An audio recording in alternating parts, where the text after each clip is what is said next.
तो देखिए लगातार तस्वीरें अब से थोड़ी देर बाद आनी शुरू हो जाएंगी। 10:27 हो चुके हैं। 11:30 बजे का वक्त है जब व्लादिमीर पुतिन राजघाट जाएंगे बापू को श्रद्धांजलि देने के लिए। और आज व्लादिमीर पुतिन के भारत दौरे का दूसरा दिन है जिसमें बायलैटरल मीटिंग्स होनी है, कई समझौतों पर हस्ताक्षर होने हैं, बहुत सारी डील्स जिनका इंतजार रशिया को भी है और जिनका इंतजार भारत को भी है, उन पर लगेगी मोहर। सबसे बड़ी बात, कुछ संकेत आ चुके हैं। पहला, डॉलर में व्यापार नहीं होगा।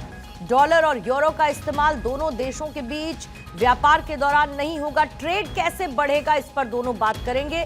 डिफेंस डील बहुत इंपॉर्टेंट होने वाली है।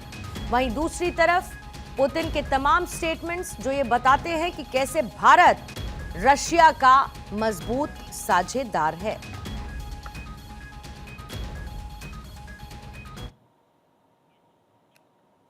आइए वापस चर्चा की तरफ लौटते हैं। श्याम सर, मैं आपके पास आती हूँ। आज के आपके टेकअवेज जल्दी से मुझे ये बताइए कि किस पर आपकी नजर रहेगी, फिर उसके बाद करुणी सर मैं आपके पास आपकी बात पूरी करने के लिए आऊंगी। धन्यवाद पूर्णिमा। जय हिंद समनो वर्ण। देखिए, दुख के साथी और सुख के साथी हमारे पास पुतिन आए हुए हैं और हमने उनका साथ निभाया है।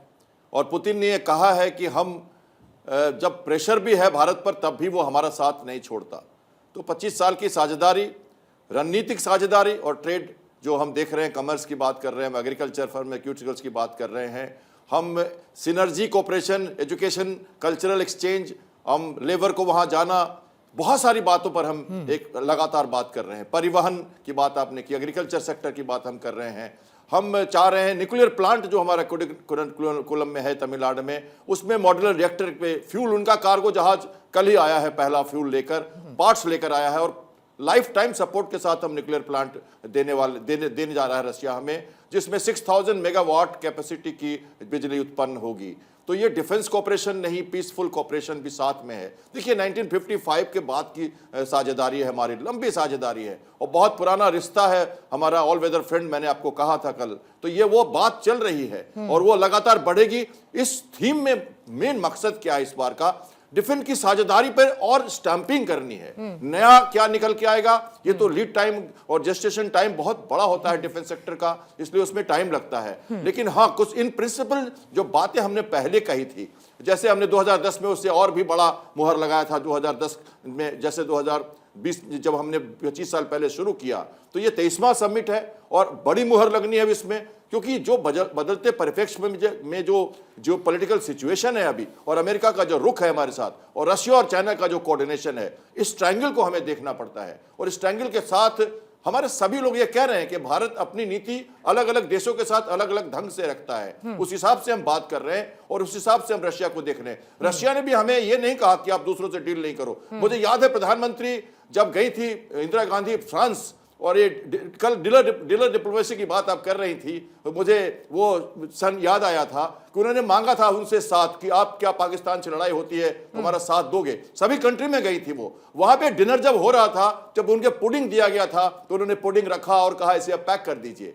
तो जब उन्होंने ये कहा तो फ्रांस के राष्ट्रपति को समझ में आ गया कि ये कुछ पुडिंग लेके नहीं जा रही हैं, कुछ मीठा नहीं जा रही हैं लेके। तब उन्होंने कहा था कि यस, हम आपका साथ देंगे बशर्ते आप पहले अटैक ना करो। तो इस तरह की बातें होती है डिनर डिप्लोमेसी में, और ये तो हमारा बहुत ऑल वेदर फ्रेंड है। ये तो दुख का साथी, सुख का साथी है। यहां से तो बहुत कुछ लेके देखे जाना है। हाँ, कुछ बातें हैं जिसे हमें समझना पड़ेगा। देखिए, अभी हम सिर्फ वो कह रहे हैं, रशिया के जो मैक्सकॉम है, जो वहां के लीडर हैं, वो कह रहे हैं कि कॉमर्स सेक्टर में हमारा 2% ही इंपोर्ट है और 70 बिलियंस हम करते हैं, 1000 बिलियंस हम करते हैं, 100,000 बिलियंस के ऊपर जाना है उनको 2030 तक। और डिफेंस सेक्टर की बात करें तो 70% हम उससे पहले इंपोर्ट करते थे, आज वो 34%। लेकिन ओवरऑल ट्रेड है तो रशिया की साइड ही टिल्टेड, उसमें एक बैलेंस करने के लिए भी रशिया को भी आगे बढ़ना होगा।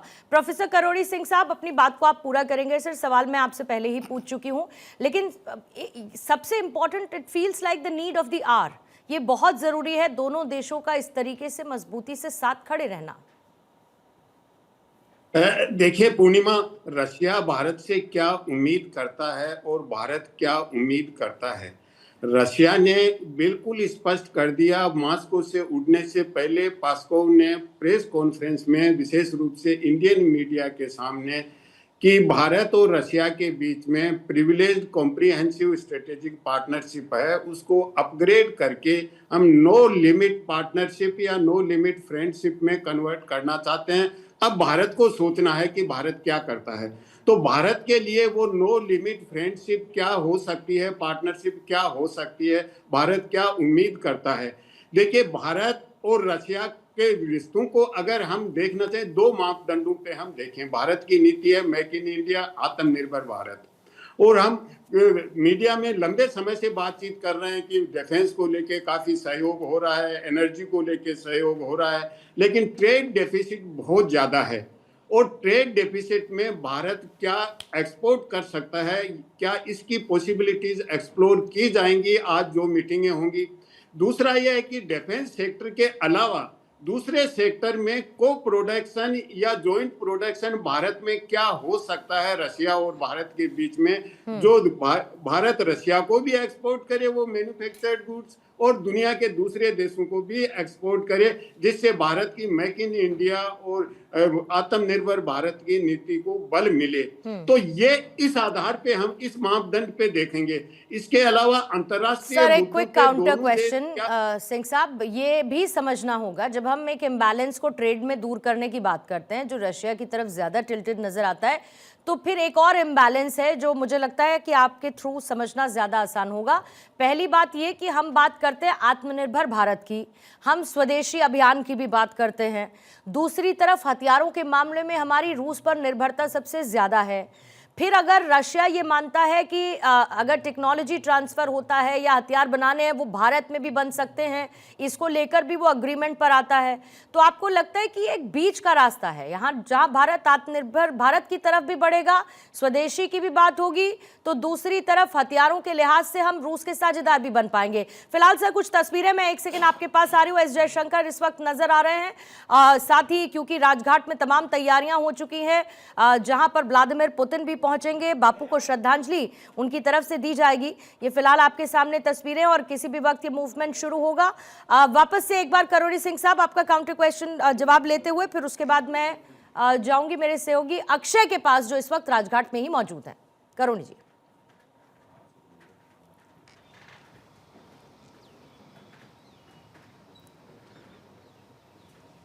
प्रोफेसर करोड़ी,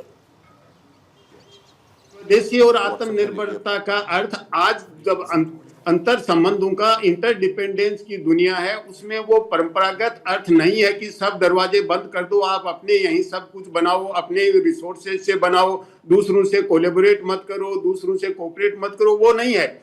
आज की जो स्वदेशी है कि हम हमारे यहाँ निर्माण करें, बाहर से टेक्नोलॉजी भी लें, बाहर से रॉ मटेरियल भी लें और सहयोग भी लें, तो उस तरह का स्वदेशी है जो परंपरागत मीनिंग है। क्योंकि स्वदेशी का नाम लेते ये होता है कि सब हम अपना खुद ही करें, तो वो नहीं है, न वो आत्मनिर्भरता है। तो आज के बदलते संदर्भ में स्वदेशी और जो आत्मनिर्भरता का अर्थ है वो अर्थ लेते हुए हम रशिया के साथ क्या कोलेबोरेट कर सकते हैं। एक अन्य महत्वपूर्ण है कि रशिया बार बार ये कह रहा है कि भारत, चीन और रशिया की जो ट्राइलेटरल मैकेनिज्म है उसको रिवाइव किया जाए। कई महीनों से रशिया ये कह रहा है, तो उसको लेके भारत का क्या दृष्टिकोण रहता है। रिक नाम की ये मैकेनिज्म है, रशिया, इंडिया, चाइना, तो अगर उसको रिवाइव करते हैं तो अमेरिका के लिए देखिए डिफेंस सेक्टर में कोऑपरेशन है, अमेरिका इससे ज्यादा चिंतित नहीं है। अमेरिका चिंतित दो चीजों से है। अमेरिका की पहली चिंता तो यह है कि वो डॉलर को बाईपास करना चाहते हैं, ये अमेरिका की सबसे बड़ी चिंता है। दूसरी है कि रिक मैकेनिज्म को रिवाइव करते हैं तो ये अमेरिका के आधिपत्य को चुनौती है। तो अमेरिका का इन दो चीजों को लेके ज्यादा फोकस है और इस पे अमेरिका क्या प्रतिक्रिया करता है, क्योंकि भारत ये चाहता है कि सब देशों के साथ सौहार्दपूर्ण संबंध हो। अगर तेल को लेके जब अमेरिका ने दबाव बनाया, हमने अमेरिका से तेल और गैस खरीदना शुरू कर दिया, हम खरीद रहे हैं, अमेरिका से बढ़ा दिया है हमने, तो भारत नहीं चाहता कि कन्फ्रंटेशन हो। लेकिन ये अगर दो चीजें होती हैं तो अमेरिका की निश्चित रूप से प्रतिक्रिया होगी। एट द सेम टाइम करोड़ी सर, जिस तरीके का स्टेटमेंट पुतिन का आया अमेरिका को लेकर, वो भी ये बताता है कि उनके साथ भी वो रिश्ते अपने खराब नहीं करना चाहते। रूस यूक्रेन युद्ध को लेकर उन्होंने आने से पहले कहा कि भाई वो सच में चाहते थे ट्रंप की शांति की तरफ बढ़े, लेकिन ये बड़ा जटिल मुद्दा है। एक बार मैं अक्षय के पास चलती हूँ, इस वक्त वो राजघाट पे मौजूद है। अक्षय, आपके पास आते हुए, क्योंकि आज के दौरे की शुरुआत राजघाट के साथ होने वाली है व्लादिमीर पुतिन की। कुछ हमने अंदर की तस्वीरें अभी अभी दिखाई हैं। कौन कौन पहुंच चुका है, कब तक पुतिन के पहुंचने की संभावना और कितनी देर का कार्यक्रम अक्षय वहां पर? देखिए पूर्णिमा, सबसे बड़ी बात यह है कि लगभग 11:15 साढ़े 11 बजे का समय बताया जा रहा है जब राष्ट्रपति पुतिन राजघाट पहुंचेंगे और बापू को श्रद्धांजलि देंगे। सबसे बड़ी बात यह है कि एस जयशंकर सहित तमाम बड़े नेता वहां पर मौजूद रहेंगे। अधिकारी वहां पर पहुंच चुके हैं। सुरक्षा के दृष्टिकोण से देखें तो पैरामिलिट्री फोर्सेस की तैनाती, दिल्ली पुलिस की तैनाती और जो अंदर जो है वो रशियन जो फोर्सेस हैं उनके भी जवान पहुंच चुके हैं बापू को श्रद्धांजलि देना। और सबसे बड़ी बात यह है कि विश्व के लगभग 80 देशों में बापू को माना जाता है। भारत हमेशा से कहता रहा है कि बापू न सिर्फ यहाँ की आत्मा है बल्कि उन्होंने देश और दुनिया को एक नई राह दिखाई। और इसीलिए जब कोई भी नेता देश पहुँचता है, दिल्ली पहुँचता है, तो बापू को श्रद्धांजलि देने पहुँचता है। प्रधानमंत्री नरेंद्र मोदी भी कहते रहे हैं कि बुद्ध और गांधी की धरती है और निश्चित रूप से यहाँ ज्ञान और साथ ही साथ जो गांधी का अहिंसात्मक आंदोलन और तमाम जो चीज़ें रही हैं, किस तरह से उन्होंने देश को दिशा दी,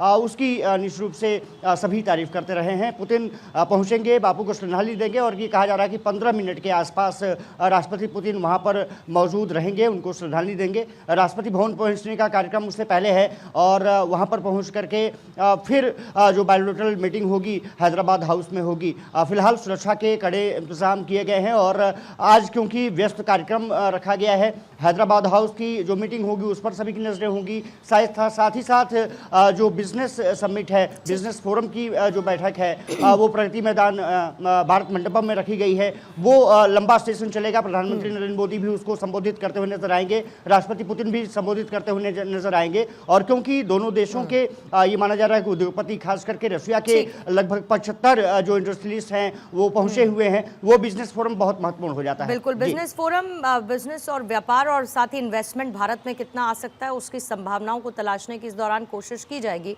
अश्विनी राणा जी, लेकिन फिर भी ट्रेड डेफिसिट रिकॉर्ड भारत का हाई है।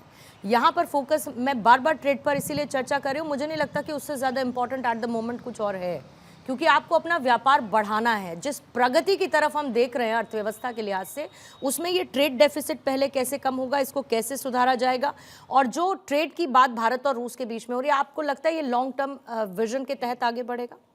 बिल्कुल, लॉन्ग टर्म विजन दोनों के लिए है। रशिया भी चाहता है, भारत भी चाहता है।